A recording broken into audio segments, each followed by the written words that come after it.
Good morrow, scholars. Welcome again to Breaking Dawn. How are you guys doing this morning? I'm not too bad. Kind of tired. Didn't get a restful sleep. My back kind of hurts. Anyway, we are in Chapter 30, Irresistible, page 572. How many pages are in this book?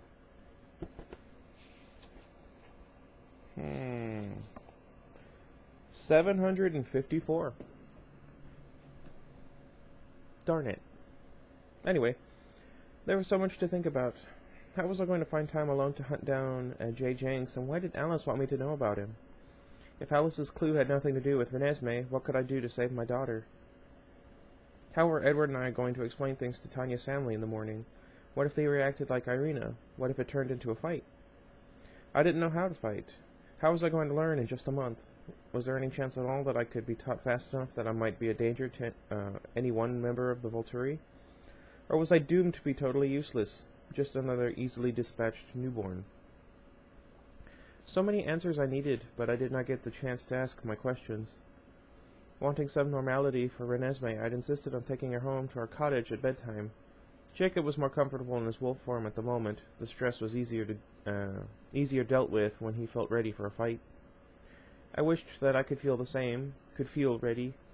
He ran in the woods, on guard again.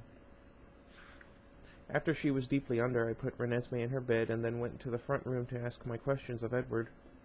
The ones I was able to ask, at any rate. One of the most difficult problems was the idea of trying to hide anything from him, even with the advantage of my silent thoughts. He stood with his back to me, staring into the fire.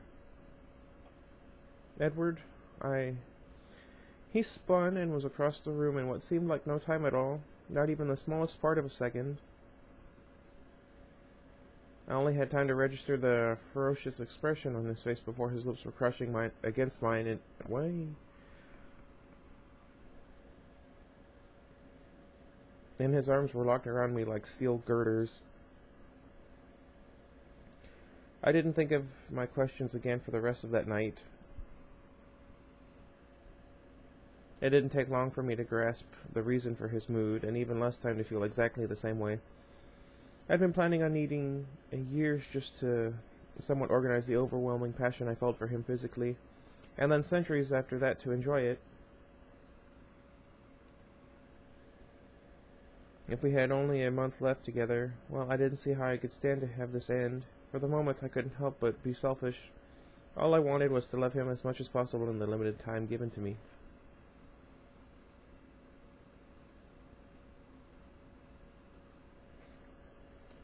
It started to pull myself away from him when the sun came up, but we had a job to do, a job that might be more difficult than all the rest of our family's searches put together. As soon as I let myself think of what was coming, I was all tension. It felt like my nerves were being stretched on a rack, thinner and thinner. I wish there were a way we could get the information we need from Eleazar before we tell them about Nessie, Edward muttered as we hurriedly dressed in the huge closet that was more a reminder of Alice than I wanted at the moment. Just in case. But he wouldn't understand the question to answer it, I agreed. Do you think they'll let us explain? I don't know. I pulled Renesmee, still sleeping, from her bed and held her close so that her curls were pressed against my face. Her sweet scent, so close, overpowered every other smell. I couldn't waste 1 second of time today. There were answers I needed, and I wasn't sure how much time Edward and I would have alone today. If all went well with Tanya's family, hopefully we would have company for an extended period. Edward, will you teach me how to fight? I asked him, tense for his reaction as he held the door for me. It was what I expected. He froze, and then his eyes swept over me with a deep significance, like he was looking at me for the first or last time. His eyes lingered on our daughter sleeping in my arms. If it comes to a fight, there won't be much any of us can do, he hedged. I kept my voice even. Would you leave me unable to defend myself? He swallowed convulsively, and the door shuddered, hinges protesting as his hand tightened. Then he nodded. When you put it that way, I suppose we should get to work as soon as we can. I nodded too, and we started toward the big house. We didn't hurry. I wondered what I could do that would have any hope of making a difference. I was a tiny bit special, in my own way, if having a supernaturally thick skull could be considered special. Was there any use that I could put that toward? What would you say their biggest advantage is? Do they even have a weakness? Edward didn't have to ask to know I meant the Volturi. Alec and Jane are their greatest offense, he said emotionlessly, like we were talking of a basketball game. Their defensive players rarely see any real action. Because Jane can burn you where you stand, mentally at least. What does Alec do? Didn't you once say he was even more dangerous than Jane? Yes, in a way. He is the antidote to Jane. She makes you feel the worst pain imaginable. Alec, on the other hand, makes you feel nothing. Absolutely nothing. Sometimes, when the Volturi are feeling kind, they have Alec anesthetize someone before he is executed, if he has surrendered or pleased them in some other way. Anesthetic? But how is that more dangerous than Jane? Because he cuts off your senses altogether. No pain, but also no sight, or sound, or smell. Total sensory deprivation. You are utterly alone in the blackness. You don't even feel it when they burn you. I shivered. Was this the best we could hope for? To not see or feel death when it came? That would make him only equally as dangerous as Jane, Edward went on in the same detached voice. And that they both can incapacitate you, make you into a helpless target. The difference between them is like the difference between Aro and me. Aro hears the mind of only one person at a time. Jane can only hurt the one object of her focus. I can hear everyone at the same time. I felt cold as I saw where he was going. And Alec can incapacitate us all at the same time, I whispered. Yes, he said. If he uses his gift against us, we will all stand blind and deaf until they get around to killing us. Maybe they'll simply burn us without bothering to tear us apart first. Oh, we could try and fight, but we'll be more likely to hurt one another than we would to hurt one of them. That's weird. I say weird, that's depressing. We walked in silence for a few seconds. An idea was shaping itself in my head. Not very promising, but better than nothing.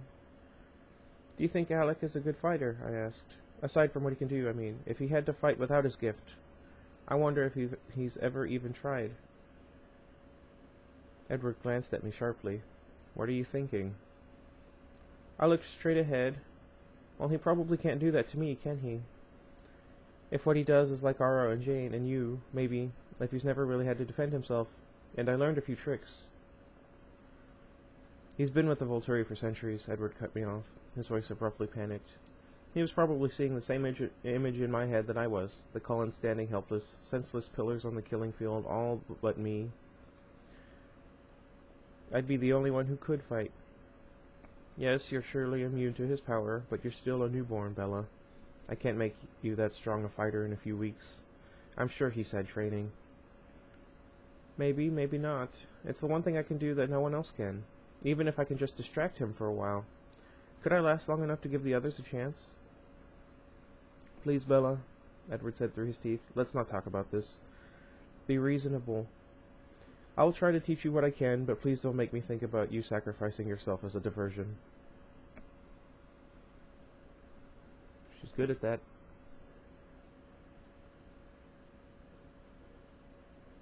He choked and didn't finish. I nodded. I would keep my plans to myself then. First Alec, and then, if I was miraculously lucky enough to win, Jane. If I could only even things out, remove the Volturi's overwhelming offensive advantage. Maybe then there was a chance. My mind raced ahead. What if I was able to distract or even take them out? Honestly, why would either Jane or Alec have ever needed to learn battle skills? I couldn't imagine petulant little Jane surrendering her advantage, even to learn. If I was able to kill them, what a difference that would make. I have to learn everything, as much as you can possibly cram into my head in the next month, I murmured. Dang it! He acted as if I hadn't spoken. Who next, then? I might as well have my plans in order so that if I did live past attacking Alec, there would be no hesitation in my strike. I tried to think of another situation where my thick skull would give me an advantage. I didn't know enough about what the others did. Obviously, fighters like the huge Felix were beyond me.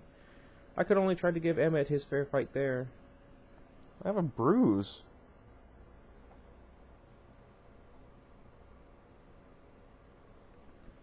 How did that happen?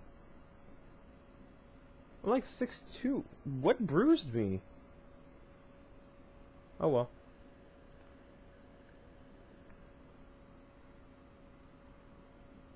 I can't stop poking it. It hurts, but I can't. Never mind. Where was I? I didn't know much about the rest of the Volturi guard besides Dimitri. My face was perfectly smooth as I considered Dimitri. Without a doubt he would be a fighter.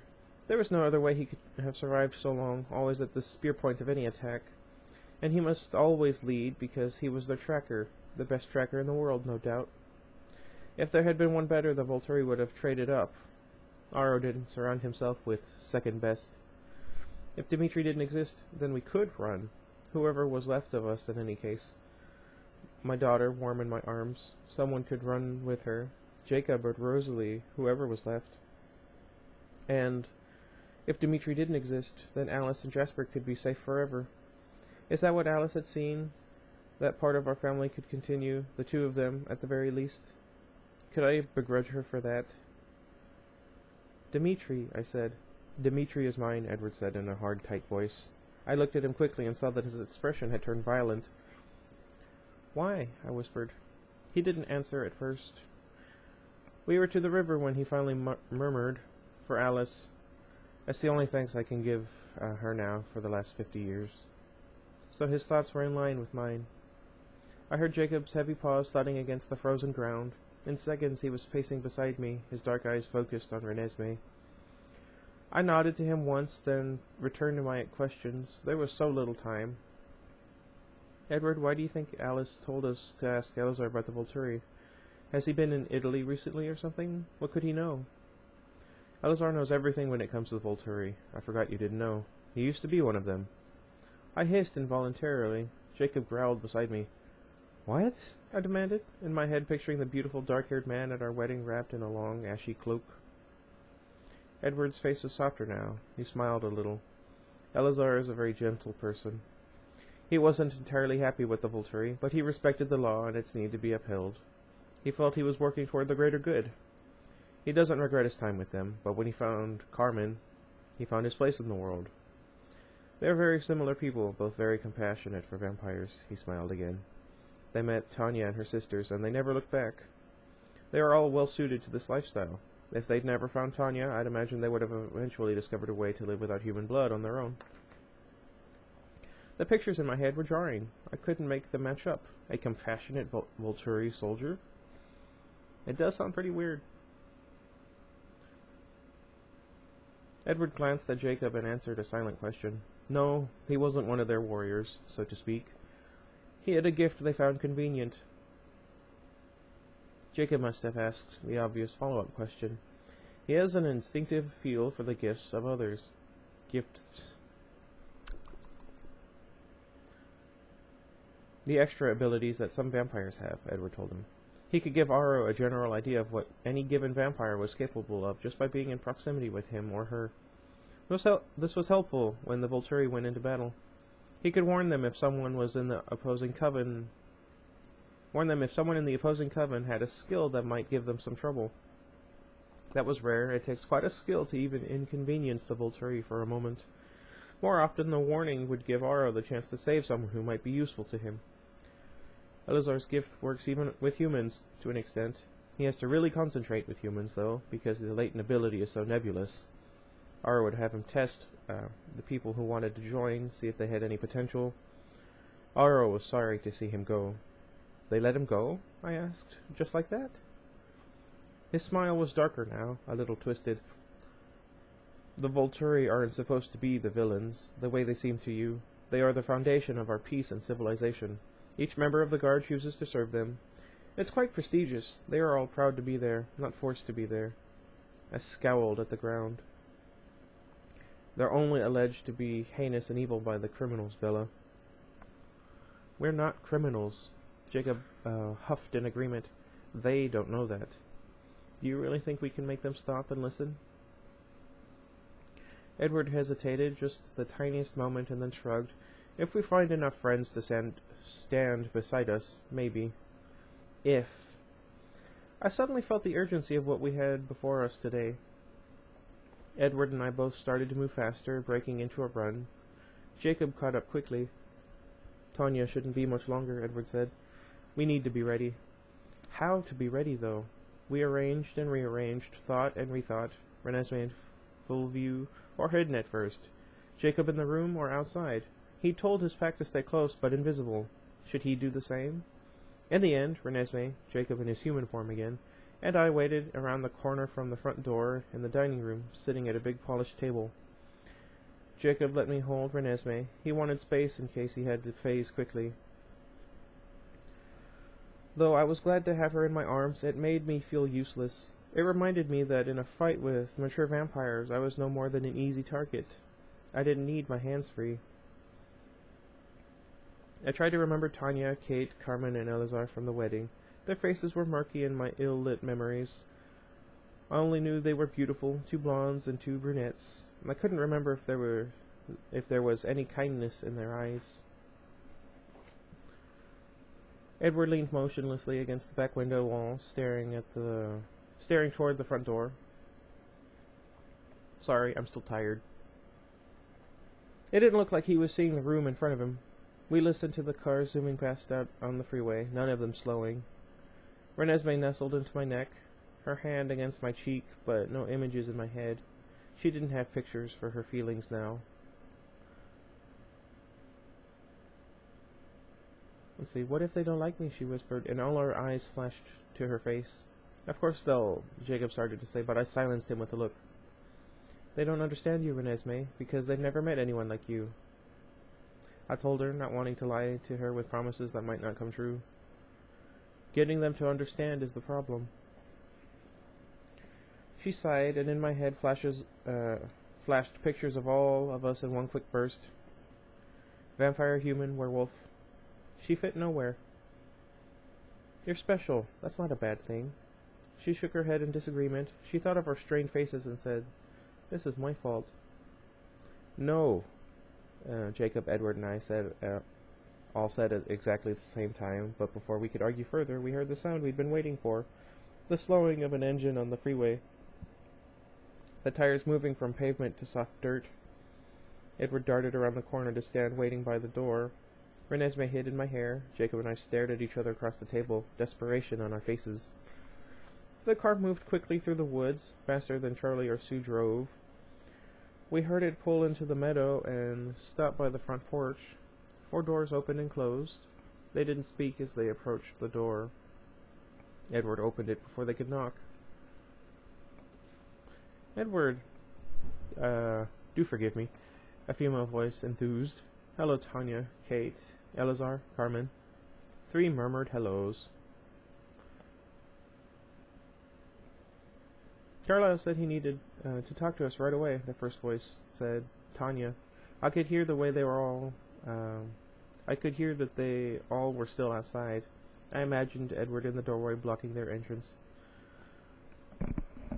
What's the problem? Trouble with the werewolves? Jacob rolled his eyes. No, Edward said. Our truce with the werewolves is stronger than ever. A woman chuckled. Aren't you going to invite us in? Tanya asked, and then she continued without waiting for an answer. Where's Carlyle? Carlyle had to leave. There was a short silence. What's going on, Edward? Tanya demanded. If you could give me the benefit of the doubt for just a few moments, he answered. I have something difficult to explain, and I need you to be open-minded until you understand. Is Carlyle all right? A voice asked anxiously. Eleazar. None of us is all right, Eleazar, Edward said, and then he patted something, maybe Eleazar's shoulder. But physically, Carlyle is fine. Physically? Tanya asked sharply. What do you mean? I mean that my entire family is in very grave danger, but before I explain, I ask for your promise. Listen to everything I say before you react. I am begging you to hear me out. A longer silence greeted his request, though through the strained hush, Jacob and I stared wordlessly at each other. His russet lips paled. "We're listening," Tanya said finally. "We will hear it all before we judge." "Thank you, Tanya," Edward said fervently. "We wouldn't involve you in this if we had any other choice." Edward moved. We heard 4 sets of footsteps walk through the doorway. Someone sniffed. "I knew those werewolves were involved," Tanya muttered. "Yes, and they're on our side. Again." The reminder silenced Tanya.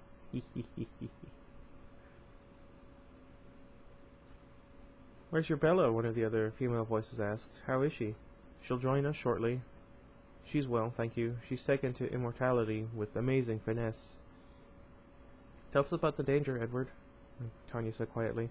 "We'll listen and we'll be on your side, where we belong." Edward took a deep breath. "I'd like you to witness for yourselves first. Listen, in the other room. What do you hear?" It was quiet, and then there was movement. "Just listen first, please," Edward said. "A werewolf, I assume. I can hear his heart," Tanya said. "What else?" Edward asked. There was a pause. "What is that thrumming?" Kate or Carmen asked. "Is that some kind of bird?" "No, but remember what you're hearing. Now what do you smell, besides the werewolf?" "Is there a human here?" Eleazar whispered. "No," Tanya disagreed. "It's not human, but closer to human than the rest of the scents here." "What is that, Edward? I don't think I've ever smelled that fragrance before." "You most certainly have not, Tanya. Please, please remember that this is something entirely new to you. Throw away your preconceived notions." "I promised you I would listen, Edward." "All right, then. Bella, bring out Renesmee, please." This is kind of tense. You know, when I last checked the time on the video, it said 13 minutes. Now it says 22 minutes. Where does the time go? Where was I? My legs felt strangely numb, but I knew that feeling was all in my head. What? Oh. Okay, I get it. I forced myself not to hold back, not to move sluggishly. As I got to my feet and walked the few short feet to the corner, the heat from Jacob's body flamed close behind me as he shadowed my steps. I took one step into the bigger room and then froze, unable to force myself farther forward. Renesmee took a deep breath and then peeped out from under my hair, her little shoulders tight, expecting a rebuff. I thought I'd prepared myself for their reaction, for accusations, for shouting, for the motionlessness of deep stress. Tanya skittered back 4 steps, her strawberry curls quivering, like a human confronted by a venomous snake. Kate jumped all the way back to the front door and braced herself against the wall there. A shocked hiss came from between her clenched teeth. Eleazar threw himself in front of Carmen in a protective crouch. "Oh, please," I heard Jacob complain under his breath. Edward put his arm around Renesmee and me. "You promised to listen," he reminded me. Reminded them what? "Some things cannot be heard," Tanya exclaimed. "How could you, Edward? Do you not know what this means?" "We have to get out of here," Kate said anxiously, her hand on the doorknob. "Edward." Eleazar seemed beyond words. "Wait," Edward said, his voice harder now. "Remember what you hear, what you smell. Renesmee is not what you think she is." "There are no exceptions to this rule, Edward," Tanya snapped back. "Tanya," Edward said sharply, "you can hear her heartbeat. Stop and think about what that means." "Her heartbeat?" Carmen whispered, peering around Eleazar's shoulder. "She's not a full vampire child," Edward answered, directing his attention toward Carmen's less hostile expression. "She's half human." The 4 vampires stared at him like he was speaking a language none of them knew. "Hear me." Edward's voice shifted into a smooth, velvet tone of persuasion. "Renesmee is one of a kind. I am her father, not her creator, her biological father." Tanya's head was shaking, just a tiny movement. She didn't seem aware of it. "Edward, you can't expect us to..." Eleazar started to say. Tell me another explanation that fits, Eleazar. Can you feel the warmth of her body in the air? Blood runs in her veins, Eleazar. You can smell it. How? Kate breathed. Bella is her biological mother, Edward told her. She conceived, carried, and gave birth to Renesmee while she was still human. It nearly killed her.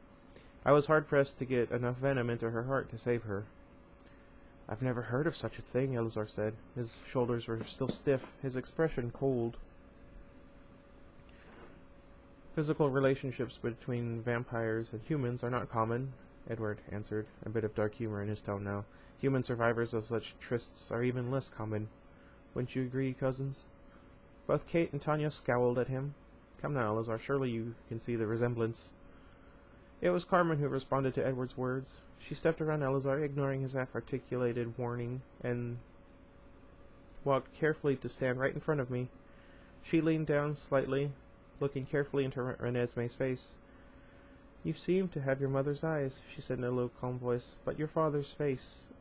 And then, as if she could not help herself, she smiled at Renesmee. Renesmee's answering smile was dazzling. She touched my face without looking away from Carmen. She imagined touching Carmen's face, wondering if that was okay. Do you mind if Renesmee tells you about herself?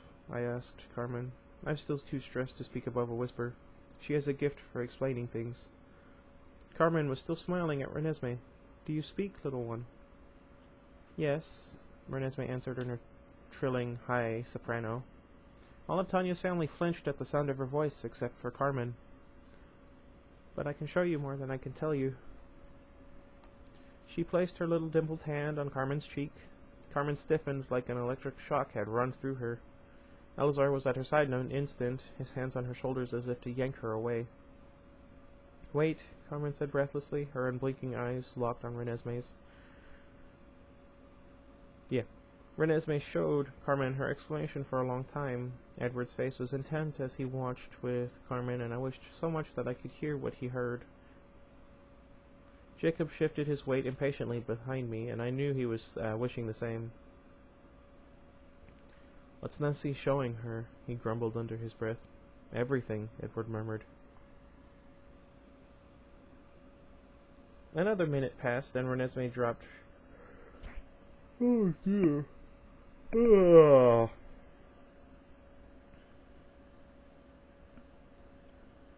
Her hand from Carmen's face. She smiled winningly at the stunned vampire. She really is your daughter, isn't she? Carmen breathed, switching her wide topaz eyes to Edward's face. Such a vivid gift. It could have only come from her very gifted father. Do you believe what she showed you? Edward asked, his expression intense. Without a doubt, Carmen said simply. Eleazar's face was rigid with distress. Carmen! Carmen took his hands into her own and squeezed them. Impossible as it seems, Edward has told you nothing but the truth.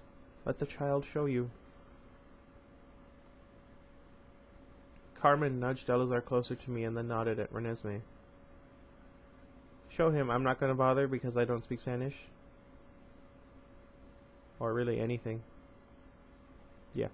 Renesmee grinned, clearly delighted with Carmen's acceptance, and touched Eleazar lightly on the forehead. Yeah, no, I'm not going to bother. He spit and jerked away from her. What did she do to you? Tanya demanded, coming closer warily. Kate crept forward too. She's just trying to show her side of the story, Carmen told him with a soothing voice. Renesmee frowned impatiently. Watch, please, she commanded Eleazar. She stretched her hand out to him and then left a few inches between her fingers and his face, waiting. Eleazar eyed her suspiciously and then glanced at Carmen for help. She nodded encouragingly. Eleazar took a deep breath and then leaned closer until his forehead touched her hand again. He shuddered when it began, but held it still this time, his eyes closed in concentration. Ah, he sighed when his eyes reopened a few minutes later. I see. Renesmee smiled at him. He hesitated, then smiled, a slightly unwilling smile in response. Eleazar? Tanya asked. It's all true, Tanya. This is no immortal child. She's half human. Come, see for yourself. In silence, Tanya took her turn standing warily before me, and then Kate, both showing shock as that first image hit them with Renesmee's touch. But then, just like Carmen and Elazar, they seemed completely won over as soon as it was done. What? I shot a glance at Edward's smooth face, wondering if it could really be so easy. His golden eyes were clear, unshadowed. There was no deception in this, then. Thank you for listening, he said quietly. But there is the grave danger you warned us of, Tanya said. Not directly from this child, I see. But surely from the Volturi, then. How did they find out about her? When are they coming? I was not surprised at her quick understanding. After all, what could possibly be a threat to a family as strong as mine? Only the Volturi. When Bella saw Irina that day in the mountains, Edward explained, she had Renesmee with her. Kate hissed, her eyes narrowing to slits. Irina did this? To you? To Carlyle? Irina? No, Tanya whispered. Someone else. Alice saw her go to them, Edward said. I wondered if the others noticed the way he winced just slightly when he spoke Alice's name. How could she do such a thing? Elazar asked of no one. Imagine if you had seen Renesmee only from a distance, if you had not waited for our explanation. Tanya's eyes tightened. No matter what she thought, you are our family. There's nothing we can do about Irina's choice now. It's too late. Alice gave us a month. Both Tanya's and Elazar's heads cocked to one side. Kate's brow furrowed. So long? Edward. Elazar asked. They are all coming. That must take some preparation. Elazar gasped. The entire guard? Not just the guard, Edward said, his jaw straining tight. Aro, Caius, Marcus, even the wives. Shock glazed over all of their faces. Impossible, Elazar said blankly. I would have said the same 2 days ago, Edward said. Elazar scowled, and when he spoke it was nearly a growl. I don't know why I pronounced it that way, but that doesn't make any sense. Why would they put themselves and the wives in danger? It doesn't make sense from that angle. Alice said there was more to this than just punishment for what they think we've done. She thought you could help us. More than punishment? What else is there? Elazar started pacing, stalking toward the door and back again as if he were alone here. His eyebrows furrowed as he stared at the floor. Where are the others, Edward? Carlyle and Alice. And the rest? Tanya asked. Edward's hesitation was almost unnoticeable. He answered only a part of her question. Looking for friends who might help us. Tanya leaned toward him, holding her hands out in front of her. Edward, no matter how many friends you gather, we can't help you win. We can only die with you. You must know that. Of course, perhaps the four of us deserve that after what Irina has done, after how we failed you in the past. For her sake, that time as well. Edward shook his head quickly. We're not asking you to fight and die with us, Tanya. You know Carlyle would never ask that. Then what, Edward? We're just looking for witnesses. If we can make them pause, just for a moment, if they would let us explain. He touched Renesmee's cheek. She grabbed his hand and held it pressed against her skin. It's difficult to doubt our story when you see it for yourself. Tanya nodded slowly. Do you think her past will matter to them so much? Only as it foreshadows her future. The point of the restriction was to protect us from exposure, from the excesses of children who could not be tamed. I'm not dangerous at all, Renesmee interjected. I listened to her high, clear voice with new ears, imagining how they sounded to the others. I never hurt Grandpa or Sue or Billy. I love humans and wolf people like my Jacob. That's racist. She dropped Edward's hand to reach back and pat Jacob's arm. Tanya and Kate exchanged a quick glance. If Irina had not come so soon, Edward mused, we could have avoided all of this. Renesmee grows at an unprecedented rate. By the time the month has passed, she'll have gained another half-year of development. Well, that is something we can certainly witness, Carmen said in a decided tone. We'll be able to promise that we've seen her mature ourselves. How could the Volturi ignore such evidence? Elazar mumbled, how indeed, but he did not look up as he continued pacing as if he were paying no attention at all. Yes, we can witness for you, Tanya said. Certainly that much. We will consider what more we might do. Tanya, Edward protested, hearing more in her thoughts than there was in her words. We do not expect you to fight with us. If the Volturi won't pause to listen to our witness, we simply cannot stand by, Tanya insisted. Of course, I should only speak for myself. Kate snorted. Do you really doubt me so much, sister? Tanya smiled widely at her. It is a suicide mission, after all. Kate flashed a grin back and then shrugged nonchalantly. Kind of reminds me of Edward. Not Edward, Emmett. What am I... Never mind. I'm in. I too will do what I can to protect the child, Carmen agreed. Then, as if she couldn't resist, she held out her arms toward Renesmee. May I hold you? I'm not going to bother. Italian, maybe? I can't tell. They're closely related. Anyway. Renesmee reached eagerly toward Carmen, delighted with her new friend. Carmen hugged her close, murmuring to her in Spanish, okay.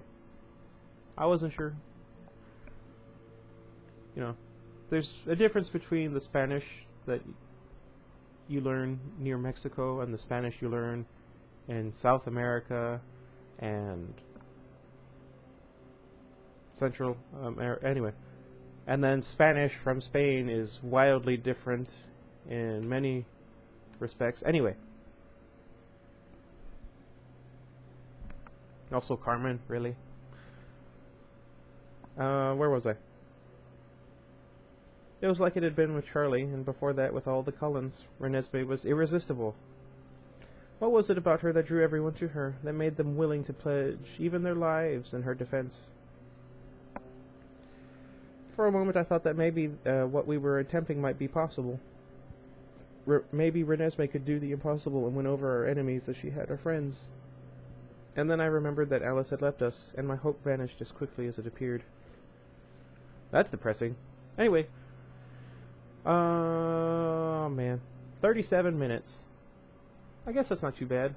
I was making such good time at the start, and then I started getting tired. I think it's because I wasn't drinking any water. Anyway, let me know what you guys thought. Things are tensing up. I need to see if the turtles have food. I forgot to pick some up last night. There's a bottle up there, but it's empty. And until next time, goodbye, everybody. I should feed Iggy.